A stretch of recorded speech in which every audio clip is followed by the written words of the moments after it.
নমস্কাৰ এই মুহূৰ্তত আহি পৰিছে সন্ধিয়াৰ কেইবাটাও ব্ৰেকিং নিউজ। আজি হৈছে 13 জুলাই। চৰকাৰী আঁচনিক লৈ মুখ্যমন্ত্ৰী ডক্টৰ হিমন্ত বিশ্ব শৰ্মাৰ বৃহৎ ঘোষণা। 1 আগষ্টৰ পৰা ৰেচন কাৰ্ডৰ সলনি হ'ব কেইবাটাও নতুন নিয়ম।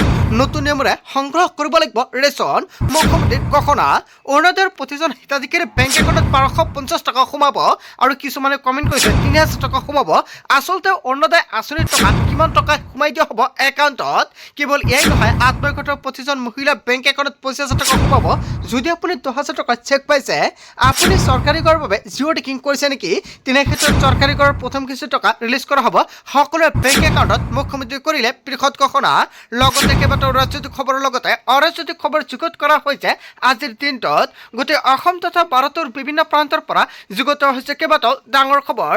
এনেবোৰ খবৰ নিতৌ পাই থাকিবলৈ চেনেলটি ছাবস্ক্ৰাইব কৰি ভিডিঅ'ত এটা লাইক কৰিবলৈ নাপাহৰিব। আজিৰ আমাৰ প্ৰথম খুবেই গুৰুত্বপূৰ্ণ খবৰ হৈছে অসমবাসীৰ বাবে এটা ডাঙৰ খবৰ। চৰকাৰী আঁচনি ৰেচন কাৰ্ডক লৈ আহি গ'ল ডাঙৰ খবৰ। 1 আগষ্টৰ পৰা চেনি, চাউল, দালি, নিমখ, তেল সকলো লাভ কৰিব আপুনি। অসমৰ মুখ্যমন্ত্ৰী ডক্টৰ হিমন্ত বিশ্ব শৰ্মাই ৰেচন কাৰ্ডৰ প্ৰতিজন হিতাধিকাৰীৰ বাবে ভাল খবৰ দিছে। যদি আপোনাৰ ৰেচন কাৰ্ড আছে, আপুনি 31 জুলাইৰ পূৰ্বে আপোনাৰ ৰেচন কাৰ্ডৰ KYC কৰিব লাগিব। যিসকল হিতাধিকাৰী KYC কৰিছে সেইসকল হিতাধিকাৰী পুনৰ কিন্তু কৰিব নালাগে। লগতে ৰেচন ল'বলৈ যাওঁতে আপুনি মানিব লাগিব কেইবাটাও নতুন নিয়ম।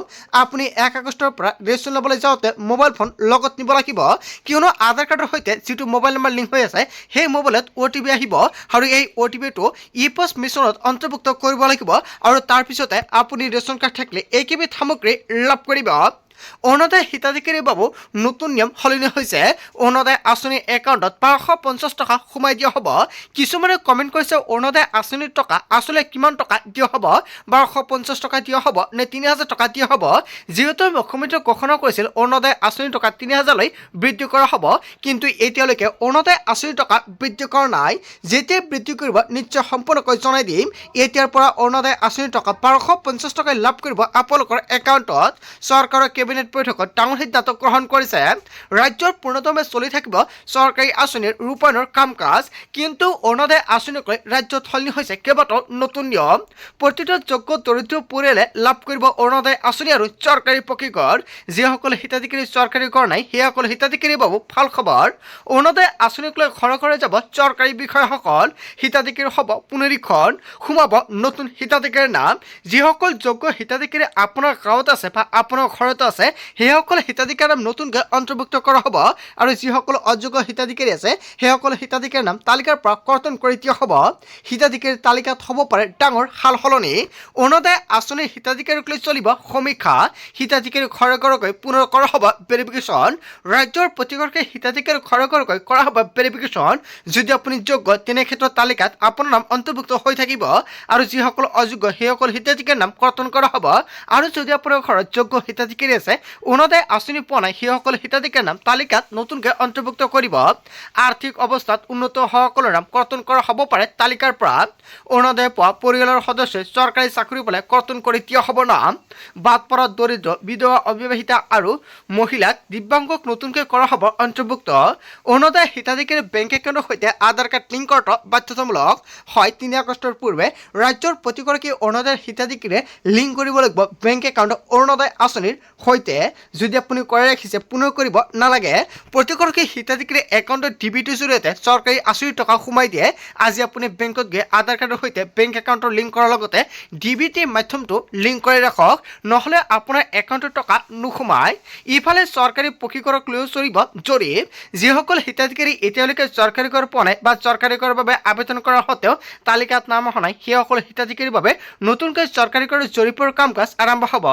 কেঁচা ঘৰ থকা প্ৰতিটো পৰিয়ালে লাভ কৰিব চৰকাৰী পকীঘৰ। কোনো এতিয়া কেঁচা ঘৰত থাকিব নালাগে, সকলোকে চৰকাৰী ঘৰ দিয়া হ'ব, কিন্তু আপুনি কৰিব লাগিব জৰীপ। আৰু আগষ্ট মাহৰ পৰাই চৰকাৰী ঘৰক লৈ বিশেষকৈ কেইবাটাও গুৰুত্বপূৰ্ণ সিদ্ধান্ত গ্ৰহণ কৰিব ৰাজ্যৰ মুখ্যমন্ত্ৰী ডক্টৰ হিমন্ত বিশ্ব শৰ্মাৰ বৃহৎ ঘোষণা। তাৰপিছত অসমবাসী ৰাজক জনাইছোঁ আমাৰ পৰৱৰ্তী খুবেই গুৰুত্বপূৰ্ণ খবৰ। লগতে এটা ডাঙৰ খবৰ, ছাত্ৰ ছাত্ৰীৰ ওচৰত ক্ষমা খোজক প্ৰধানমন্ত্ৰী নৰেন্দ্ৰ মোদীয়ে। প্ৰধানমন্ত্ৰী মোদীৰ বিৰুদ্ধে আক্ৰমণাত্মক ৰূপত ৰাহুল গান্ধী। ছাত্ৰ ছাত্ৰীৰ ভৱিষ্যত ধ্বংস কৰি পেলাইছে মোদী চৰকাৰে। যোৱা 10 বছৰত 152 বাৰ পৰীক্ষাৰ প্ৰশ্নকাকত ফাদিল হৈছে, কিন্তু এইবাৰো দোষীয়ে শাস্তি নাপালে। ছাত্ৰ ছাত্ৰীৰ বছৰজোৰা কষ্ট কেৱল এয়াই নহয় ছেকেণ্ডতে শেষ কৰি পেলায় কিন্তু এতিয়া শিক্ষা ব্যৱস্থাই মানে দুৰ্নীতি আৰু ব্যয়বহুল ছিষ্টেম সলনি কৰিবই লাগিব ছাত্ৰ ছাত্ৰীৰ সৈতে খেলা কৰিলে নহ'ব ছাত্ৰ ছাত্ৰীয়ে ন্যায় পাবই লাগিব প্ৰধানমন্ত্ৰী মোদীক তিনিটাকৈ দাবী ৰাহুল গান্ধীৰ কেন্দ্ৰীয় শিক্ষামন্ত্ৰী ধৰ্মেন্দ্ৰ প্ৰধানে পদত্যাগ কৰক আৰু ছাত্ৰ ছাত্ৰীক মাৰপিট কৰা আৰক্ষীৰ বিৰুদ্ধে ব্যৱস্থা লওক আৰু ছাত্ৰ ছাত্ৰীৰ ওচৰত ক্ষমা খোজক নৰেন্দ্ৰ মোদীয়ে উত্তাল ভাষণ বিৰোধী দলপতি ৰাহুল গান্ধী হয় ৰাহুল গান্ধীয়ে এই তিনিটা গুৰুত্বপূৰ্ণ মন্তব্য কৰিছে আচলতে ৰাহুল গান্ধী যিকেইটা ঘোষণা কৰিছে জনতাই কি ক'ব যদি জনতাৰ কিবা মন্তব্য কৰিব লগা থাকে আপোনালোকৰ মন্তব্যটো নিশ্চয় কমেণ্ট বক্সত জনাই দিব তাৰপিছত অসমবাসী ৰাজক জনসমাৰ পৰৱৰ্তী অসমৰ গুৰুত্বপূৰ্ণ খবৰ লগতে এটা ডাঙৰ খবৰ অসমত আকৌ হ'ব জলপ্ৰলয় খুলি দিয়া হৈছে দৈয়াং জলবিদ্যুৎ প্ৰকল্পৰ দুখনকৈ ৰেডিয়েল গেট কেৱল এয়াই নহয় নিপকোৱে তিনিখনকৈ গেট খুলি দিয়াৰ লগে লগে আতংকিত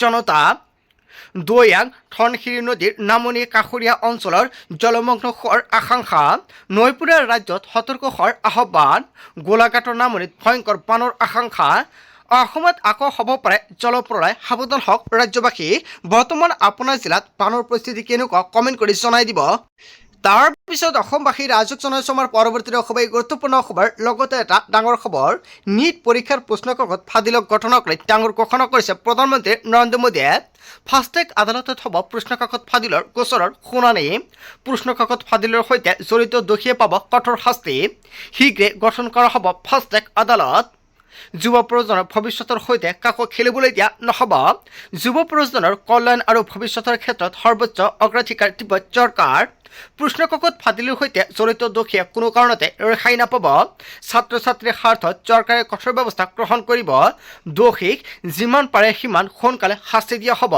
প্ৰশ্নকাকত ফাদিল হ'লে ফাষ্টেগ আদালতত বিচাৰ হ'ব বুলি ঘোষণা কৰিছে সামাজিক মাধ্যমত বিশেষকৈ পোষ্ট কৰিছে প্ৰধানমন্ত্ৰী নৰেন্দ্ৰ মোদীয়ে প্ৰশ্নকাকত ফাদিলক লৈ ডাঙৰ ঘোষণা কৰিছে নৰেন্দ্ৰ মোদী তাৰপিছত অসমবাসী ৰাজক জনসমাৰ পৰৱৰ্তী অসমৰ গুৰুত্বপূৰ্ণ খবৰ লগতে এটা ডাঙৰ খবৰ সদনৰ ভিতৰতে প্ৰতিবাদ বিধায়ক অখিল গগৈৰ টেবুলত উঠি অধ্যক্ষৰ বিৰুদ্ধে সাহায্যকাৰী প্ৰতিবাদ উজনিৰ বানৰ বিষয়ে ক'বলৈ নিদিয়াত ক্ষুণ্ণ হৈ পৰিছে বিধায়কগৰাকী লগে লগে অখিল গগৈক সদনৰ পৰা দিনটোৰ বাবে নিলম্বন কৰা হয় বান সন্দৰ্ভত ক'বলৈ অধ্যক্ষই পৰ্যাপ্ত সময় নিদিয়াৰ অভিযোগ উত্থাপিত কৰিছে অখিল গগৈয়ে সদনৰ পৰা মাৰ্চেলেৰে দাঙি বাহিৰলৈ উলিয়াই নিলে অখিল গগৈয়ে অনাসভা স্থগিতৰ প্ৰস্তাৱ নাকচ কৰে অধ্যক্ষই দিয়া 2 মিনিট সময়তকৈ অধিক সময় লৈছিল অখিলে আৰু বিধায়কগৰাকীয়ে বাৰে বাৰে অতিৰিক্ত সময় বিচাৰিছিল অধ্যক্ষৰ পৰা আৰু অধ্যক্ষই সময় নিদিয়াৰ বাবে প্ৰতিবাদত নামিল বিধায়কগৰাকী অখিল গগৈৰ বিশ্বাসঘাতকতাক আখ্যা দিলে অধ্যক্ষ ৰঞ্জিত কুমাৰ দত্তই কেৱল এয়াই নহয় সদনৰ ভিতৰতে প্ৰতিবাদ বিধায়ক অখিল গগৈৰ টেবুলত উঠি অধ্যক্ষৰ বিৰুদ্ধে সাহায্যকাৰী প্ৰতিবাদ হয় এটা ডাঙৰ খবৰ আহি পৰিছে আচলতে অখিল গগৈয়ে যিটো মন্তব্য কৰিছে জনতাই কি ক'ব লগতে অধ্যক্ষৰ বিৰুদ্ধে যদি আপোনালোকৰ কিবা ক'ব লগা থাকে আপোনালোকৰ মন্তব্যটো নিশ্চয় কমেণ্ট বক্সত জনাবলৈ নাপাহৰিব তাৰপিছত অসমবাসী ৰাজক জনসমাৰ পৰৱৰ্তী অসমৰ গুৰুত্বপূৰ্ণ খবৰ লগতে এটা ডাঙৰ খবৰ আমাক লাগে শিক্ষা আৰু প্ৰগতি ধৰ্ম বিভাজন নহয় বিজেপিয়ে হিন্দু মুছলমানৰ ৰাজনীতি কৰিব বিচাৰিছে কিন্তু আমাৰ মূল শক্তি শান্তি আৰু অহিংসা কেন্দ্ৰীয় শিক্ষামন্ত্ৰী ধৰ্মেন্দ্ৰ প্ৰধানৰ পদত্যাগৰ দাবীত মোদী চৰকাৰে স্পষ্ট বাৰ্তা ধৰ্মেন্দ্ৰ প্ৰধানৰ পদত্যাগ নোহোৱাকৈ চলি যাব কংগ্ৰেছ জনতা পাৰ্টিৰ প্ৰতিবাদ শিক্ষাৰ কথা ক'লেই ধৰ্মৰ ৰাজনীতি বিজেপিৰ এই জালত কোনেও ভৰি নিদিব শান্তি আৰু অহিংসাৰ শক্তিৰে আমাৰ সংগ্ৰাম অব্যাহত থাকিব গুণ্ডাগিৰিয়ে আমাৰ কণ্ঠ ৰোধ কৰিব নোৱাৰে আমি শান্তিপূৰ্ণভাৱে প্ৰতিবাদ সাব্যস্ত কৰিম এনেকুৱাকৈ বৃহৎ মন্তব্য কৰিছে তাৰপিছত অসমবাসী ৰাজক জনসমাৰ পৰৱৰ্তী অসমৰ গুৰুত্বপূৰ্ণ খবৰ লগতে এটা ডাঙৰ খবৰ ওম নমঃ শিৱায় আৰু আল্লাহ আকবৰ দুয়োটাই ঈশ্বৰক প্ৰতিফলিত কৰে কেৱল এয়াই নহয় সকলো ধৰ্মৰ উপাসনাৰ ধৰণ বেলেগ বেলেগ যদিও পৰম ঈশ্বৰ কিন্তু এজনেই ভাৰতৰ প্ৰকৃত শক্তি হৈছে শান্তি কেৱল এয়াই নহয় পাৰস্পৰিক সন্মান আৰু সাম্প্ৰতিক সংস্কৃতি হিন্দু মুছলমানৰ সম্প্ৰীতিক লৈ ডাঙৰ মন্তব্য কৰিছে মৌলানা সৈয়দ আৰছাদ মাদানী ঘৃণা ধৰ্মীয় বিভাজনৰ মাজত সিপাই থকা ৰাজনীতিয়ে দেশক কেতিয়াও ৰক্ষা নকৰে। ন্যায়, আন্তঃধৰ্মীয় সম্পৰ্ক, পাৰস্পৰিক সন্মানে জাতীয় ঐক্য শক্তিশালী কৰে। জমিয়ত উলেমা ই হিন্দৰ সভাপতি মৌলানা সৈয়দ আৰশ্বদ মাদানীৰ এই মন্তব্য লক্ষ্ণৌত আয়োজিত হিন্দু মুছলমান ঐক্য অধিৱেশনত ডাঙৰ মন্তব্য কৰিছে আৰশ্বদ মাদানীয়ে। হয়, আচলতে আৰশ্বদ মাদানীয়ে যিটো মন্তব্য কৰিছে আপোনালোকৰ মন্তব্যটো নিশ্চয় কমেণ্ট বক্সত জনাই দিব। তাৰপিছত অসমবাসী ৰাজক জনাইছো আমাৰ পৰৱৰ্তী খুবেই গুৰুত্বপূৰ্ণ খবৰ। লগতে এটা ডাঙৰ খবৰ, ৰাজ্যত পুনৰ প্ৰবল বৃষ্টিপাতৰ সম্ভাৱনা। সতৰ্ক হৈ থাকিবলৈ ৰাজ্যবাসীক আহ্বান বতৰ বিজ্ঞান কেন্দ্ৰৰ ফালৰ পৰা। এলাৰ্ট জাৰি কৰা হৈছে ৰাজ্যৰ কেইবাখনো জিলালৈ।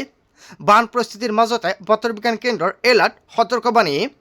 বিজুলী ঢেৰেকণিৰ ধাৰাসাৰ বৃষ্টিপাতৰ আগজাননী। অসমৰ লগতে মেঘালয়, নাগালেণ্ড, অৰুণাচল আৰু প্ৰদেশত জাৰি কৰা হৈছে এলাৰ্ট। ৰাজ্যৰ কেইবাখনো জিলালৈ জাৰি কৰা হৈছে এলাৰ্ট আৰু প্ৰায়কেইখন জিলালৈ ইয়েলো এলাৰ্ট বতৰ বিজ্ঞান কেন্দ্ৰৰ ফালৰ পৰা জাৰি কৰা হৈছে। বিভিন্ন প্ৰান্তৰ দুই ঠাইতে অতি প্ৰবল বৃষ্টিপাতৰ সম্ভাৱনা। বিজুলী ঢেৰেকণিৰে বজ্ৰপাতৰ সম্ভাৱনা বতৰ বিজ্ঞান কেন্দ্ৰৰ ফালৰ পৰা। আগন্তুক 5 দিনৰ বাবে বতৰ বিজ্ঞান কেন্দ্ৰই সাৱধানবাণী জাৰি কৰিছে। জনতাক প্ৰতিটো মুহূৰ্তত সজাগ সচেতন হৈ থাকিবলৈ আহ্বান। চুবুৰীয়া কেইখনমান ৰাজ্যত কেইবাদিনলৈ জাৰি কৰা হৈছে বৰষুণৰ সম্ভাৱনা এলাৰ্ট। বন্ধু বান্ধৱীসকল, আজিৰ মূল ভিডিঅ'খনত আপোনালোকক এইখিনি সৰু কেইটামান ইনফৰমেশ্যন দিবলগীয়া আছিলে। ভিডিঅ'টি ভাল লাগিলে লাইক, কমেণ্ট, শ্বেয়াৰ কৰি দিব। So thank you for watching full video.